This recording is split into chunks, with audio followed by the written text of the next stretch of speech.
اعوذ باللہ من الشیطان الرجیم بسم اللہ الرحمن الرحیم۔ ایک طرف قرآن ہے، لیکن قرآن بغیر نبی کریم سرور دو عالم صلی اللہ علیہ وسلم کی تعلیمات کے صحیح طریقے سے نہ سمجھا جا سکتا ہے، نہ صحیح طریقے سے اس پر عمل کیا جا سکتا ہے۔ اس کی مثال دوسری جگہ بھی فرمایا لقد جاءکم من اللہ نور و کتاب مبین۔ وہاں کتاب کے ساتھ مبین ہے اور نور کو الگ بیان فرمایا ہے۔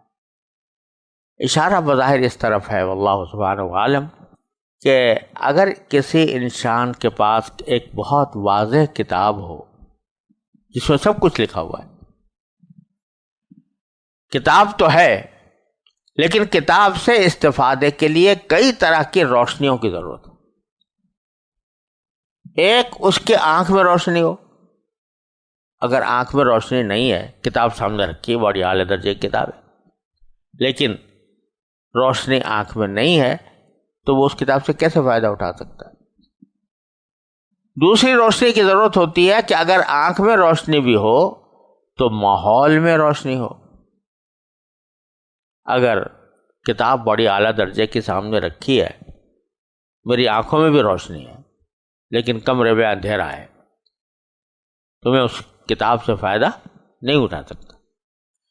اسی طرح قرآن جو ہے وہ بڑی عظیم کتاب ہے، جو برہان ہے، جو مبین ہے بذات خود، اور آسان ہے۔ لقد یسرنا القرآن للذکر فہل من مدکر، لیکن اس کے صحیح طور پر سمجھنے کے لیے نبی کریم سرور دو عالم صلی اللہ علیہ وسلم کی تعلیمات کا نور چاہیے، آپ کی تعلیمات کی روشنی چاہیے۔ تو لہذا جو لوگ یہ سمجھتے ہیں کہ بس قرآن کو ہم خود سمجھ لیں گے، رسول کریم صلی اللہ علیہ وسلم کی تعلیمات کے بغیر، آپ کی تفسیرات کے بغیر، آپ کی تشریحات کے بغیر، قرآن یہاں سے ان کی تردید کر رہا ہے کہ ویسے نہیں سمجھ سکتے جب تک کہ نبی کریم سرور دو عالم صلی اللہ علیہ وسلم کی تعلیمات کا نور آپ کے پاس نہ ہو۔ تو اس سے بات واضح ہو رہی ہے کہ قرآن کریم کو رسول کریم صلی اللہ علیہ وسلم کی تعلیمات کی روشنی میں ہی سمجھا جا سکتا ہے۔ الگ سے اگر سمجھنے کی کوشش کریں گے تو اس میں گمراہی کا اندیشہ ہے۔ پھر آگے فرمایا فَأَمَّا الَّذِينَ آمَنُوا بِاللَّهِ، اب جو لوگ کے ایمان لائے ہیں اللہ پر، وَاعْتَصَمُوا بِهِ، اور انہوں نے اسی کا سہارا تھام لیا ہے، تو کیا ہوگا؟ فَسَيُدْخِلُهُمْ فِي رَحْمَةٍ مِّنْهُ وَفَضْلٍ، تو اللہ تبارک و تعالی ان کو اپنے فضل اور رحمت میں داخل کرے گا۔ وَيَهْدِيهِمْ إِلَيْهِ صِرَاطًا مُسْتَقِيمًا، اور انہیں اپنے پاس آنے کے لیے سیدھے راستے تک پہنچا دے گا۔ یہاں دیکھنے کی بات یہ ہے کہ ذکر ان کا ہو رہا ہے جو ایمان بھی لائے ہیں اور ساتھ میں اللہ تبارک و تعالی کا سہارا بھی انہوں نے لے لیا ہے۔ تو کیا ہوگا؟ ان کے بارے میں فرمایا جا رہا ہے کہ ہم سیدھے راستے کی ان کو ہدایت دے دیں گے۔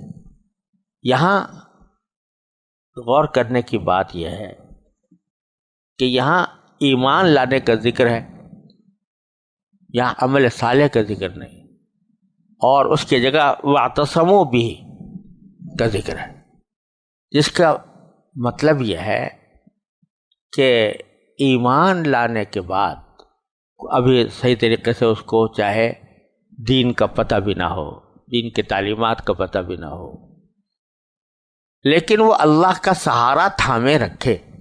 کیا معنی؟ کہ ایمان لانے کے بعد اللہ تبارک و تعالیٰ ہی سے مانگتا رہے کہ اللہ میں ایمان تو لے آیا ہوں، اب مجھے اپنی زندگی کے اندر راہ عمل بھی درست میری کر دیجئے، اور اس طرح وہ سہارا تھامے کہ میں ایمان لے آیا ہوں، اب میں کیا کروں، اب میں کس طرح آپ کی بندگی کا حق ادا کروں۔ تو اس کے لیے وہ باری تعالیٰ کا سہارا تھامتا ہے، یعنی اس کی طرف رجوع کرتا ہے کہ اللہ مجھے صحیح راستہ دکھا دیجئے۔ تو اس کا حکم کیا ہوگا کہ اللہ تعالیٰ اس کو اپنی رحمت میں داخل کر لے گا اور فضل میں داخل کر لے گا، اور پھر اپنی طرف آنے کا، اپنے پاس آنے کا سیدھا راستہ بھی اس کو بتا دے گا۔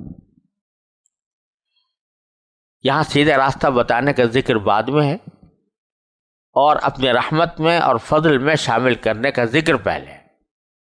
یعنی جو ہی بندہ ایمان لایا اور ایمان لانے کے بعد اللہ تعالیٰ کی طرف اسے رجوع کیا، ابھی چاہے اس کو نماز پڑھنی نہیں آتی، ابھی چاہے اس کو احکام شریعت کا علم نہیں ہے، لیکن ایمان لانے کے بعد اس نے فوراً اپنے اللہ سے رجوع کر لیا کہ یا اللہ میں ایمان تو لے آیا ہوں، اب اس کے تقاضوں پر عمل کی مجھے توفیق بھی عطا فرمائیے، اس کا علم بھی عطا فرمائیے۔ تو جب رجوع کر لیا تو سب سے پہلا کام یہ ہے کہ اللہ تعالیٰ اپنی رحمت میں اس کو شامل کر لے گا اور فضل میں شامل کر لے گا کہ دیکھو یہ میرا بندہ ہے، مجھ پر ایمان بھی لے آیا ہے اور اب سیدھے راستے پر چلنا چاہتا ہے اور اس کے لیے مجھ سے رجوع کر رہا ہے، تو میں پہلے تو اس کو رحمت میں تو پہلے شامل کر لیا، اس کو اپنے فضل میں بھی شامل کر لیا۔ اور اس رحمت اور فضل کا ایک نتیجہ یہ بھی ہے کہ یہدیہم الیہ صراط مستقیما، کہ پھر اس کو وہ صراط مستقیم کی ہدایت عطا فرما دے گا اور بتا دے گا کہ اس طرح تمہیں کام کرنا ہے۔ تو سبق ہمیں یہ مل رہا ہے کہ اگر ہم ایمان لانے کے بعد سیدھے اپنے لیے صراط مستقیم مانگنا چاہتے ہیں اور ایمان کے تقاضوں پر عمل کرنا چاہتے ہیں، تو اس کا راستہ بھی یہی ہے کہ اللہ تعالیٰ سے مضبوط رشتہ قائم کریں دعا کے ذریعے، اس کے ساتھ اسی سے مانگیں کہ یا اللہ مجھے صراط مستقیم کی ہدایت عطا فرما۔ اسی لیے سورہ فاتحہ میں جو اصل مضمون ہے وہ یہی ہے۔